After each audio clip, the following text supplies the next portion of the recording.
chapter are we in today?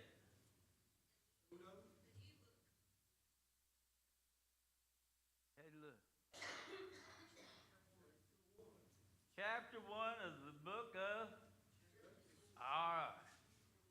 So the book of Judges here carries on in the history of the children of Israel. Now Joshua the son of Nun has died along with Eleazar the high priest. Now Joshua had made a covenant with the children of Israel. In other words, the people are to stand a witness to themselves that they are going to, they've chosen to follow the Lord their God and Him only, right? In other words, to them it became their law. It was written down in the books of the law of God, and the people understood the consequences if they failed to keep this law. Now, they can't serve any of those other little g gods, right? For their God is holy. He is a jealous God. He will not forgive their transgressions or they sin. If they turn from Him, then they're going to turn from them, right? He will do them hurt. He said He would, right? Consume them if they did evil to Him after all the good that He has done for them. Now Israel is in the land of Canaan. They possess some of the land, but not all the land that God had promised to them. So in the history here of the children of Israel, now begins the time of what will be the 15 judges. Okay? So in Judges chapter 1, let's look in verses 1 to 3. Now after the death of Joshua, it came to pass that the children of Israel asked the Lord, saying, who shall go up for us against the Canaanites first to fight against them? And the Lord said, Judah shall go up. Behold, I have delivered the land unto his hand. And Judah said to Simeon his brother, come up with me unto my lot, that we may fight against the Canaanites. And I likewise will go with thee unto thy lot. So Simeon went with him. Now, Joshua's dead, right? Israel has no one to give them any type of a battle strategy. Now, they do possess their land, and they want to continue, so they question of what they should do. All right? And who should go up first to fight against the Canaanites? Now, Israel does right. They start off good, right? For they do inquire of the Lord. Now, Israel still has how to communicate with God. 2 stones? What are the 2 stones? Yeah, I mean, they still had those 2 stones that was kept in the pouch there of the high priest. All right? Now I figured they got another high priest by this time because Eleazar, all right, his son Phinehas would have probably taken over. Now God tells Israel, Judah is to be the first to go up and fight the Canaanites, and He, God, is still going to be delivering the land at His hand. Now, so far, all is going well for the children of Israel, right? The tribe of Judah even turns to the tribe of Simeon, and they're referred to as his own brother. Now, why would that be? That's exactly right. You are doing good. We're going 2 gold stars, okay? And Linda didn't even tell him all at this time, huh? All right. But Judah and Simeon were the brothers of the same mother. Here's your third one. You ready for the third gold star? Who was their mother? Y'all remember Leah? Okay, Leah was their mother. Now Judah made Simeon an offer here. You go with me and fight for my land, and I'll go fight with you for your land, right? Now that would be a win-win proposition for both tribes, wouldn't it? You know? So Judah and Simeon, they make an alliance between the 2 tribes. So let's look in verses 4 to 6. It said, Judah went up, and the Lord delivered the Canaanites and the Perizzites into their hand, and they slew them in Bezek 10,000. And they found Adonizebezek, okay, and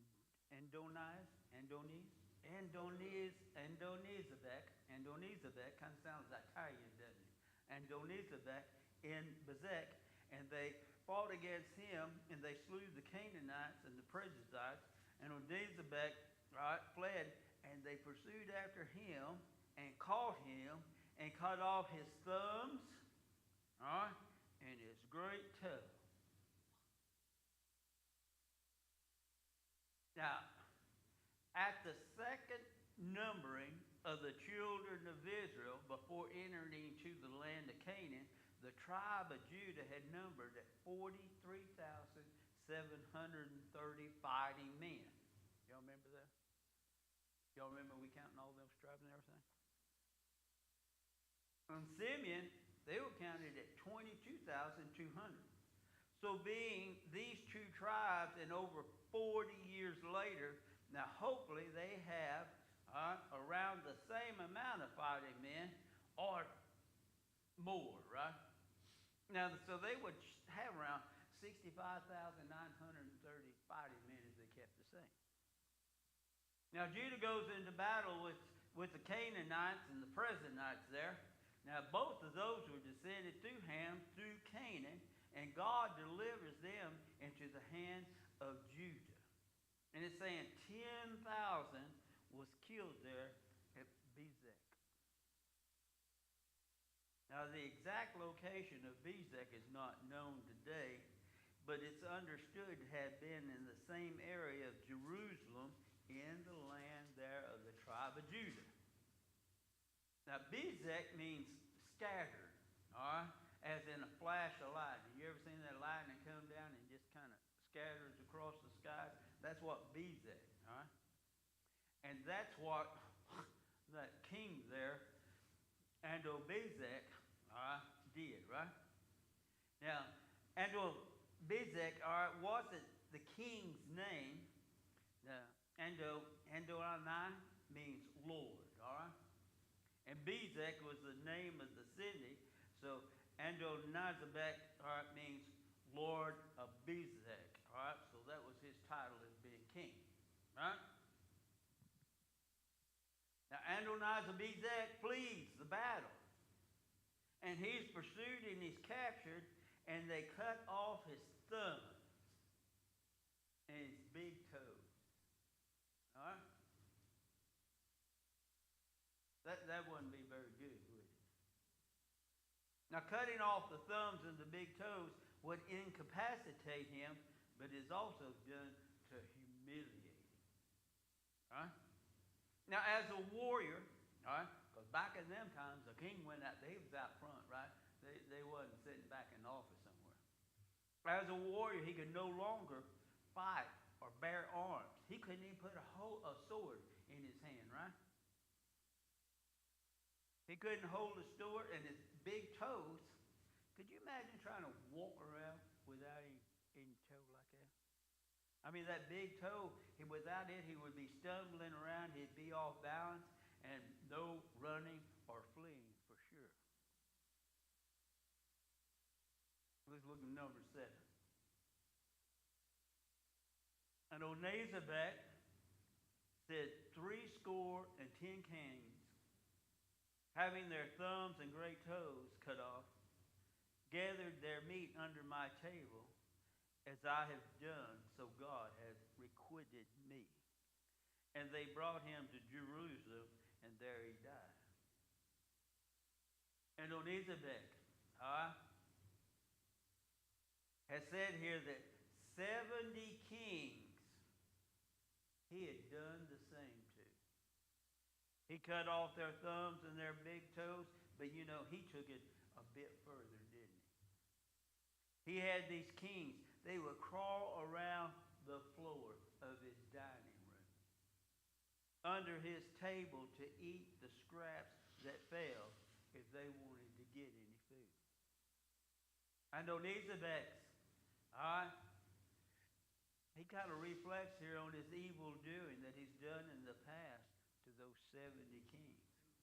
And now he says, for his action, now God is repaying him the same. And on these effects, he's taken Jerusalem there, and he dies. Verses 8 to 10. Now the children of Judah had fought against Jerusalem and had taken it and smitten it with the edge of the sword and set the city on fire. All right? Now this is Judah in Jerusalem, and they take the city, they smite it, and then they set it on fire, right? And after that, the children of Judah went down to fight against the Canaanites that dwelt in the mountains, in the south, and in the valley. But Judah went against the Canaanites that dwelt in Hebron, now called, now the name of Hebron before was Kirjath Arba, and they slew Shelah and Ahiman and Talmah. Okay? Any of that sound familiar? Am I talking to myself again? All right. So now we have the tribe of Judah. They go off to battle, right? They fought there against Jerusalem.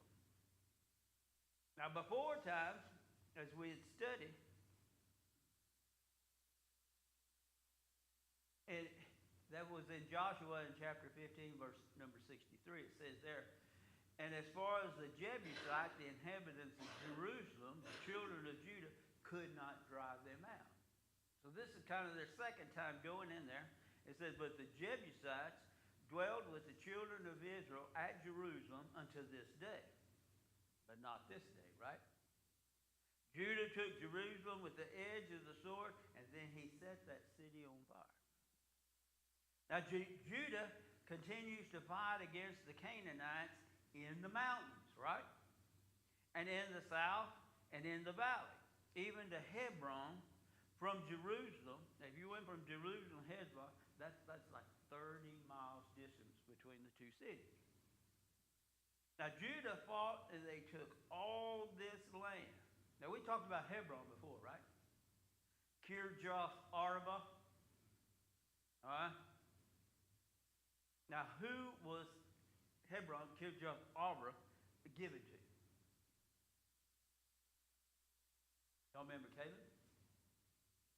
Moses had given him the land when those 12 spies had gone out and searched the land of Canaan from the beginning. When they returned, him and Joshua were the only ones that gave a good report of that land. Now Hebron, like we said, called Kirjath Arba, all right, where Arba means four, right? Y'all remember that? And Arba was a great man against the Acans. And the Acans were, he was the giants of the land, right? Now Arba was their father of the Acans.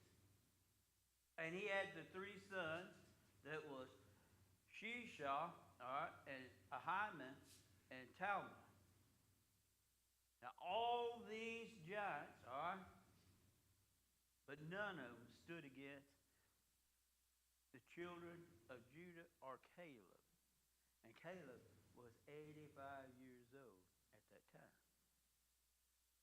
Now these other verses ought to sound familiar too in verses 11 through 15. And from thence he went against the inhabitants of Debir, and the name of Debir before was Kirjath Sephar. And Caleb said, he that smiteth Kirjath Sephar, all right, and take it, to him I will give Achshah, my daughter, to wife. Does that sound familiar? And Othniel, the son of Kenza, Caleb's younger brother, took it and gave him Achshah, his daughter, to wife. And it came to pass when she come to him that she moved him to ask of her father a field, and she lighted off of her ass, and Caleb said unto her, what wilt thou? And she said unto him, give me a blessing, for thou hast given me a south land. Give me also springs of water. And Caleb gave her the upper and the nether springs. All right. Now back in Joshua, there in chapter 15 and verses 15 to 19, they also told of all these events in these verses. That's why it should sound familiar to us. Caleb had offered a challenge who could take the city of Debir. All right. There was Kirjath Sepher. All right. Now remember that city of books, Sepher. All right. And Akshar. All right. They could have his daughter as a wife. Now Othniel, that's Caleb's younger brother, right? He took the city and then he married his niece. All right. Now Othniel and Akshar, they have land, but they need water to go with it, right? Can't do much with land if you ain't got no water, right? Can't raise anything on it, whether it be crops or herbs. So Akshar asked her father Caleb for a blessing, and Caleb also gives them the land that has the springs of water on it. Verse number 16. And the children of the Kenizzite, that's Moses' father-in-law, went up out of the city of palm trees, with the children of Judah into the wilderness of Judah, which lies in the south of Arad, and they went and dwelt among the people. So we have the children of Kenizzite again, right? You remember the Kenizzite? Moses' father-in-law, Jethro, he was the priest of Midian, who Moses tended his sheep after he left Egypt. Now, Kenizzite went along with the tribe of Judah, and when they left Jericho is who they're referring to there, the city of the palm trees, they went into the wilderness of Judah, and they lived there in Arad and stayed in that land with the land of Judah. Now, we kind of look at the map here of where we're at and everything. Now remember, Simeon's land's way down here in the south, right? All right. You got Hebron here, all right? And then Judah's land is in there. So everything that we're talking about is this land in this area right here. Remember, still have the Philistines over here. You got Askelon and Ashdod, all right? And we're going to talk about Ekron here and things like that. So that's the land of the Philistines. But Simeon's down in here. And you have Jerusalem is right here with a split between Judah and Benjamin, okay?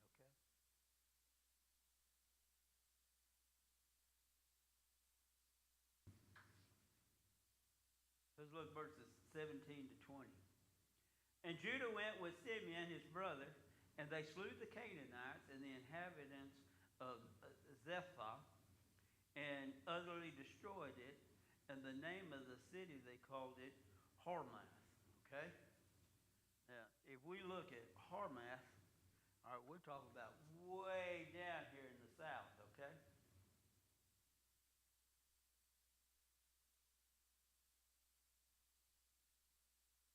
Where was I at? Well, I did that.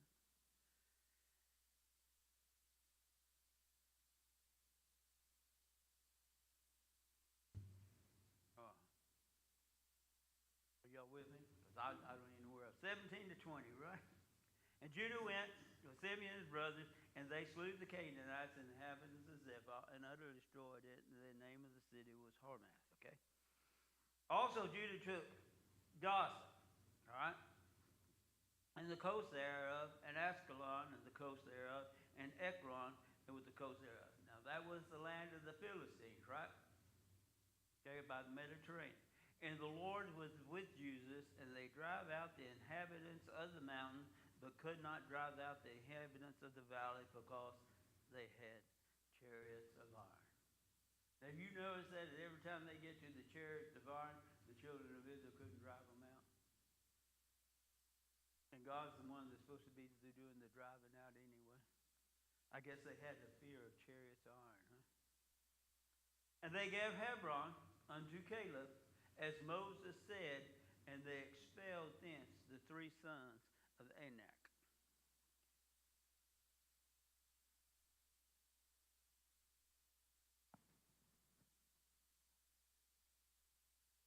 Now, Judah and Simeon,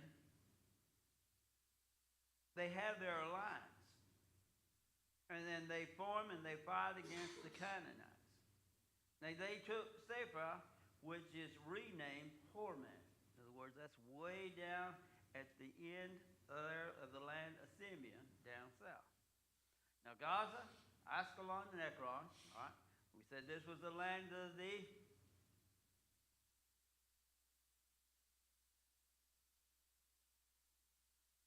Philistines.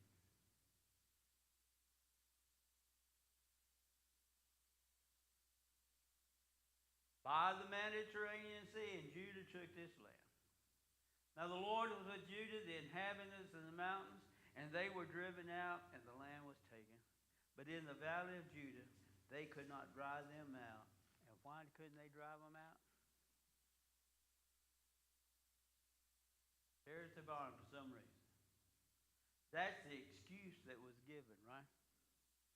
I mean, God's already promised that he'd do the driving out, and Judah might had no defense against the chariots of iron themselves, but that was God's job, wasn't it?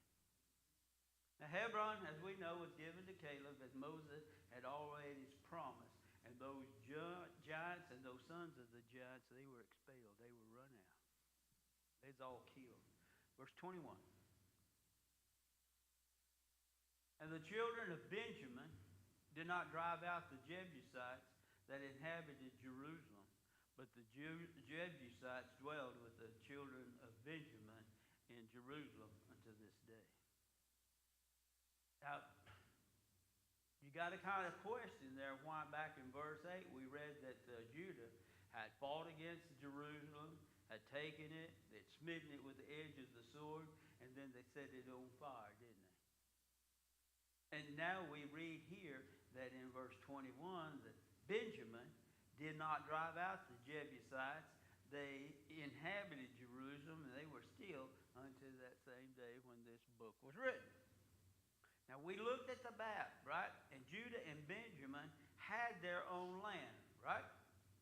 Okay, they had their own land that they possessed, and Judah and Benjamin's land, they shared that border with what would be considered Jerusalem was in both of their lands. And Judah, they drove the Jebusites off of their land, where Benjamin, they couldn't do it. All right? That's why it's stated like that. Verses 22 to 26. And the house of Joseph, they also went up against Bethel. And the Lord was with them. And the house of Joseph sent to describe Bethel. Now the name of the city before was Luz. And the spies saw a man come forth out of the city, and they said unto him, Show us, we pray thee, the entrance into the city, and we will show thee mercy. And when it showed them the entrance of the city, they smote the city with the edge of the sword, but they let the man and all of his family go. Now the man went unto the land of the Hittites and built a city, and they called the name there Luz, which is his name before to this day. Now Joseph, y'all remember Joseph? It was the tribe of Ephraim here that we're referring to, because it was broken down into two tribes. All right, Ephraim and Manasseh. Now, with the city here, Bethel, being in their land, and Bethel means house of God. Now, before time, it was known as Luz. And Luz, all right, means like a nut, like an almond tree. We studied about that it must have almonds there. Now, Genesis 28 tells us of Jacob's coming here. Y'all remember when Jacob come to Luz? And he dreamed a dream? What dream did he dream? A ladder? What kind of ladder? Had angels going up and down on it, right? All right. It reached up into heaven. The angels were ascending and descending. And then that's where Jacob, he got the idea of there. He's going to name that Bethel, house of God. Now, it is important to note here that it says, and the Lord was with them, right? So everything that happens, it wasn't one of them coincidences, right? Now, Ephraim goes to take the city of Bethel. And they sent out to the spies to describe. In other words, they're going to make known, they're going to reveal, they're going to check out the city.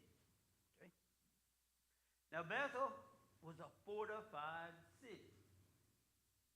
Now, Ephraim needed a way to get in to attack it.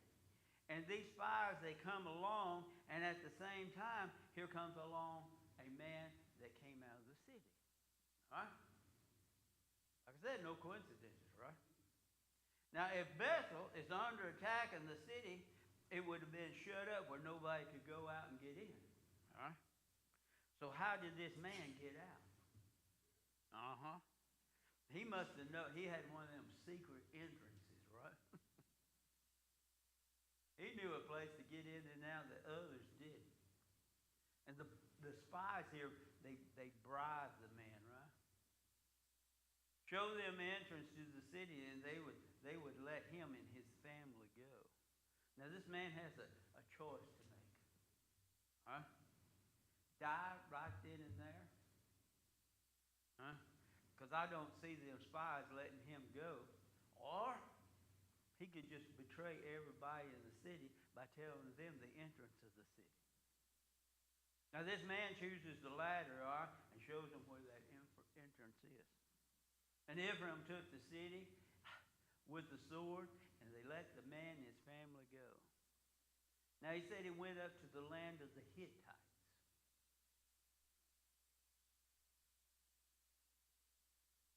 Remember way down in here? The Hittites are way up here.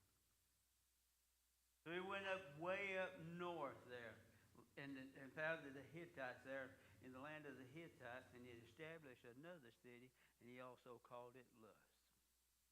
Verses 27, 28. Neither did Manasseh drive out the inhabitants of Beth Shean and her towns, neither Tugnok and her towns, neither the inhabitants of Dor and her towns, nor the inhabitants of Eliam and her towns, nor the inhabitants of Megiddo and her towns, but the Canaanites would dwell in the land. And it came to pass when Israel was strong, and they put the Canaanites to tribute, and did not utterly drive them out. Now Manasseh, that one tribe of Joseph, they didn't drive the Canaanites off their land. Now when God first brought Israel over that river Jordan, they were to not, of the population. They didn't just drive everybody out one time, did they? They just didn't wipe out all the Canaanites. In other words, they were there, and it was God's plan that as Israel grew, they didn't have the population take it off. So God left the other people there, and as Israel grew, then they would take over more of the land. That way the land would be taken care of. All right? Now, in other words, all those other ones there at that time, they were more or less caretakers. All right? They did the upkeep to the land and the cities so that the field and the vineyards and the olive yards would be all in a good condition.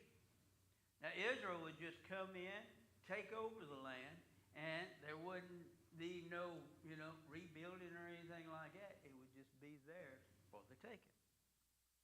But there was to be a time when the inhabitants were to be gone. They would either be killed or driven out, right? Now, God had given the land to Israel, and God had promised that he was the one that was going to do the driving out. But Israel, they come up with their own way, their own idea of doing things. When they grew strong, it says here that they put the Canaanites to tribute. In In other words, Israel just made them to pay and stay in their land instead of them driving out as God had commanded. Verses 29 and 32. Neither did Ephraim drive out the Canaanites that dwelt in Gezer, but the Canaanites dwelled in Gezer among them. Neither did Zebulun drive out the inhabitants of Kithron, nor the inhabitants of Neholith.